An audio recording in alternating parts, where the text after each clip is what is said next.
Isang nakakagulat na balita nga ang lumabas nang pinalitan ni Coach CHot Reyes si Coach Tab Baldwin bilang bagong head coach ng Gilas. At maraming kabi-kabilang komento at mga speckulasyon na lumabas.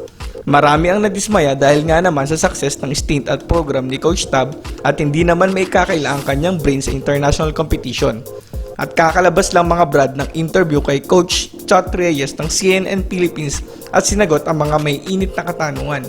Tara panoorin natin mga brad. Ngunit bago yan, huwag kalimutang mag-subscribe sa ating channel at mag-follow sa ating Facebook page para lagi tayong updated sa mga latest nating videos.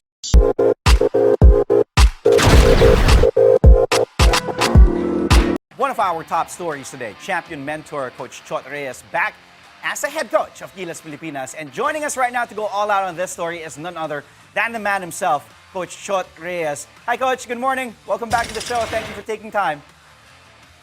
Morning, Andre. Good morning to all your viewers. I like your background, Coach. I really like your background. Parang ang ganda, parang presko dyan. Okay, Coach, I'll go straight. Yeah, I'll get straight to it. How did you end up back as Gilas Head Coach, which effectively today, February 1, what was that conversation like with the SBP?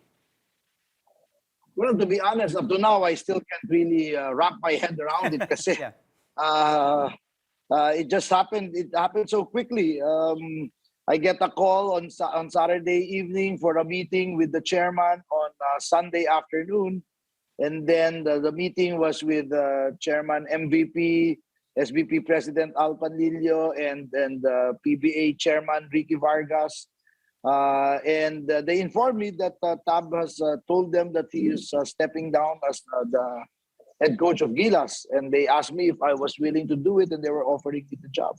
Of course, I was shocked initially, and I had to consult my family first very quickly. But I've always said it that it's really, I cannot turn my back to the call to the national call, right? I cannot turn my back to flag and country. So, but like I said, I still haven't fully thought about things. We're here in our bubble with talk and text now because we're preparing for Yes. the resumption of the PBA on Feb 11. But there is urgency also in Gilas because there's a window to play at the end of this month. So, Yes. you know, it is what it is. Yes. Gabi, Coach, we were looking at material from that Puso game when we beat South Korea. Yan yung mga highlights. Grabe, Coach. Batang-bata. Parang hindi nagbago ang itsura. Coach, Timba yung buhok ko dyan eh. ha? Hindi iba ba? talagang black na black. Oo. Coach, naalala ko, nung huli tayo nag-usap, nakausap kita nung na-sweep ng Gilas yung... actually, nakausap kita nung na-sweep ng Gilas yung FIBA Asia Cup qualifiers last year. And you said, sana i-maintain na yung ginawa ni Coach Tab with the cadets playing in the international tournaments. And now that you're the head coach again, do you plan on continuing what Coach Tab laid out already? Well, when I said that, because Coach Tab had laid out a very well-crafted plan. The problem is, things happened, di ba? The pandemic Yes. affected, the Yes. schedules changed, Yes. and then this Japan issue came, and now I think when we look at the current players in the original pool of Coach Tab, they don't even have 10 players. So unfortunately, in as much as we want to maintain that program and keep it going, it's just physically not possible right at the moment. And it's no fault. It's not anyone's fault, but it's just how the way things have turned Yes. out. Yeah. So if you ask me if we are going to do the program as it was originally planned, my answer is I don't think it is possible. Yeah. Because of the way conditions have changed. Yeah. The external environment has changed. The availability of players is now very, very different. So we have to craft a very different plan and do it very, very quickly. Coach, yung players-wise, parang 10 na lang yung natira kasi nga ang daming nangyayari. So are you also entertaining that idea, or is that the plan to welcome the pros again, put pros back in the pool and be part of the national team? Remember when we were awarded the hosting rights back in 2018 pa yun, when we were awarded the hosting rights, we put together the 23 for 23 Yes, I program, remember. right? Puro amateur. I remember. Yes. Correct. The plan was to really build a team whose only job was to prepare for 2023. Unfortunately, yun nga, things happened, and that hasn't materialized. So the reason I say that is because I believe that's still the way to go, except there are certain realities now that force us to make adjustments. Yes. So we want to continue working on the younger players, the majority of the players that we had identified back in 2018, majority of whom are in Coach Tab's pool as of today. But I think the fact that they're no longer the original pool, because so many of them are in different places around the world already, we now have to make some adjustments. Yes. I don't know if you're breaking up, Coach. Coach, can you still hear me? Are you still with us? Ayan, better. Yeah, I can hear you. Yes, I can better. hear you. Yes, thank you, Coach. Thank you. I can hear you. Yan, we're flashing on our screens, yeah. Coach, that yung tweet mo. Actually, right on cue. I was about to ask you that, and then ito yung tweet mo, Coach, yung by no means final, but for now. Eh, nung 2018 yung lineup, grabe, may Bolik pa, may Perez, Delianos, Kai Soto, yung the Ravenas, grabe. I'm looking at the list right now. Ayan, yan yung may JV Mocon, grabe, ayan, this is the list that you tweeted back in 2018, Jan 5. Wow, 4 years ago. Now, what kind of system, Coach, will you put in place for Gilas this time around?